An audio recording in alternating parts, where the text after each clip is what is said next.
रमजान मुबारक का महीना चल रहा है, शरीयत के क्या हालात है।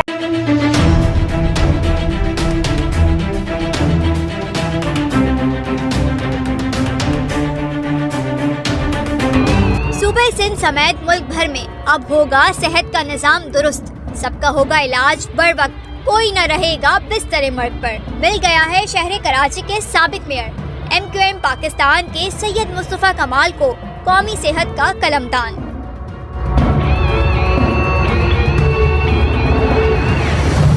वफाकी काबीना में हालिया इजाफे के बाद वजारतों में रद्दो बदल करके वफाकी वज़रा और वज़राए मुमलिकत को कलमदान सौंप दिए गए। काबीना डिवीजन ने तकर्रियों और तबादलों का नोटिफिकेशन भी जारी कर दिया है। मुल्क भर में सेहत की बदतरीन हालत के पेश नज़र कराची और खुसूसन सिंध के शहरी पुर उम्मीद है कि मुस्तफ़ा कमाल की सरबराही में अब सेहत के इंतजामात बेहतर हो सकेंगे।